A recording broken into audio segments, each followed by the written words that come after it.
Hey guys, Gavin Battlefield Bricks here for the first of a series of reviews for some Panzer Bricklabs vehicles. Sorry I've been gone for so long, but I should have video better explaining where I've been coming out here pretty soon, I hope. Anyway, for the first review on the channel, I have for you guys the backbone of the American Armed Forces, the M4 Sherman. Specifically, I have the M4A3 Sherman from Panzer Bricklabs, and this is actually available for purchase now over on his website, which has tons of other great kits and printed parts for you guys. Now, a few things before this review. All my opinions expressed are my own, and this model that is available for purchase will not be exactly as seen in my review. Some models may have some modifications, color swaps, or specially printed parts, but I will specify those cases in each review. Now with that taken care of, let's get into some history of the M4 Sherman.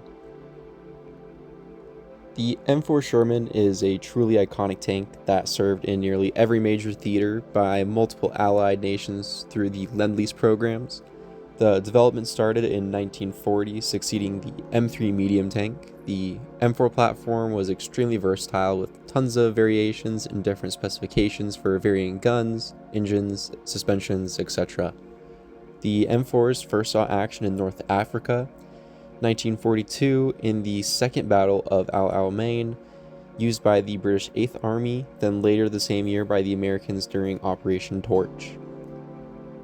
Over the course of the North African campaign, the M3 medium tanks were phased out by the M4A1s. By 1944, the M4 had evolved into its preferred M4A3 variant, replacing the cast hull with a more box-like and welded hull, along with a much better 500 horsepower engine, which takes us to where we are with this model here. This model has 567 pieces and multiple printed pieces. It measures in at about 7 studs wide by 15 long and about 7 bricks tall. It scales wonderfully at 1/45 and looks amazing next to minifigures. Now, I do not have a copy with all the printed pieces or the instructions here on hand, but here's what Division Brick Figs has to say on them. I think the quality of the prints is good, the instructions are nicely printed and easy to understand, so there are no problems with the assembly. Now, the build process was really enjoyable and went together pretty straightforwardly. The instructions open up with some history of the tank and some specifications of the real-life counterpart. Also, something that struck me right away was on the very first page, there is a note saying that if any parts are missing or damaged, to contact the customer service email, and I think that's extremely important to have, especially when dealing with a kit with bricks that are not straight from the factory like an actual Lego kit. Having it in first and foremost on that page really shows the dedication that the Panzer Bricklabs team has to customer service. The instructions are really easy to follow and include many submodels to make this detail-packed model more manageable to build. I especially enjoy building the very bottom of the tank and seeing where all the connection points eventually lead to and how much planning, even going into half-plate increments. Once the whole thing comes together, the overall shaping and proportions are fantastic. I've gone ahead and added some stickers to mine to try and give you a better impression of what the prints kind of look like, but now really onto the model here. The way the front plate all comes together is really nice, blending these two subsections together. Having the lower section here be at a completely different stud orientation than the top half was really smart to get this curved angle. The 30 cal looks really good and the lights are a little bit on the big side for my taste, but I think they were done as small as they could have been done, and I'm glad that they were included rather than not in the final design. Moving up a little here, the panels fit really nicely to cleanly cover up some slight gaps. While using the panels gives that really clean finish to this angle, it doesn't really provide much working space in order to add a driver and assistant hatches, which is understandable at this small of a scale. The gears and the bogies are all extremely well done and sturdy, and that goes for the whole tank. This thing is really sturdy and I'm not worried about moving it around at all and things popping off. The only thing that is slightly worry of popping off is the turret, but you got to give it some pretty intentional force to pop it off. Of course you can't lift it by the turret, but the single half pin connection gives a really smooth turret rotation. The only downside to accidentally popping the turret off is that lining it back up to where it needs to go can be a little bit difficult, since in the instructions the half pin is attached to the underside of the turret before mounting it to the hull of the tank, making the first time lining it up super easy, but once you get a better feel for the model and handling it, after a while it will be kind of obvious the spot where the turret pops back into place. The turret overall is really fantastic and quite sturdy, as well as these new wedge slopes work perfectly for the shaping on the front here. The mallet has some rounded detailing to it here, and it's got some hatches up here and another light. Going to the back, it's got a slot here for an antenna, and again, some wonderful shaping here.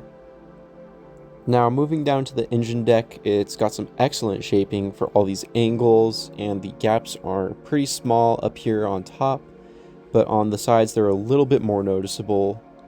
They're all minimized excellently and about as good as they can be done. We also get some extra stowage in the form of a shovel box and an extra road wheel mounted here on the back as well. The rear doesn't have very much going on compared to the rest of the tank, but that's pretty standard for the real-life counterpart. What we do have is really well done though, with all of the exhaust work and the vents back here.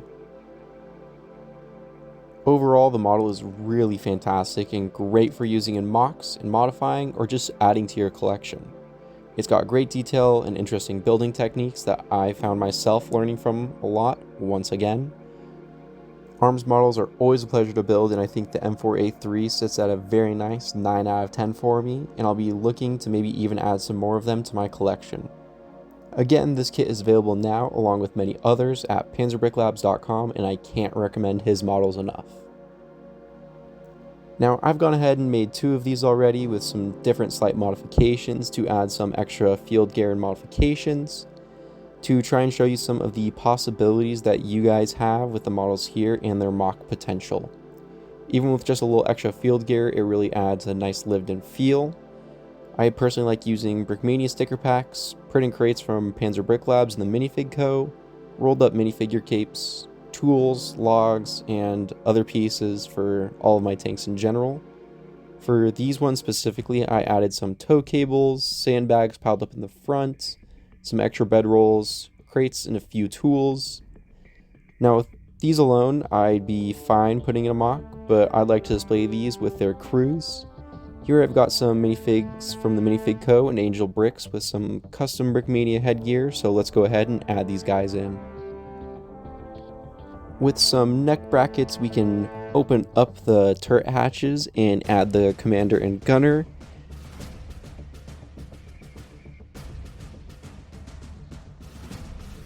Just by placing the heads where the hatches are, we can imply that the driver and assistant are sticking their heads out. Now we just add them to a mock.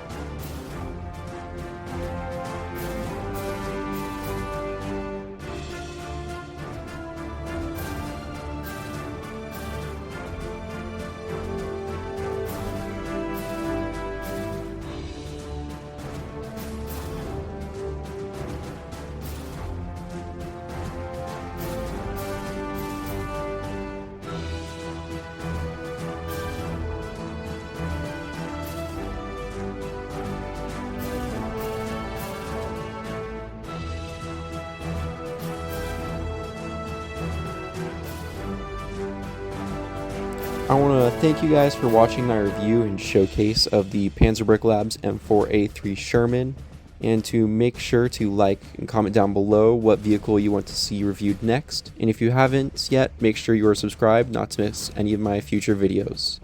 Again, make sure to check down the description down below to also find all of Panzer Bricklabs links, but I'll see you guys in the next one. Bye!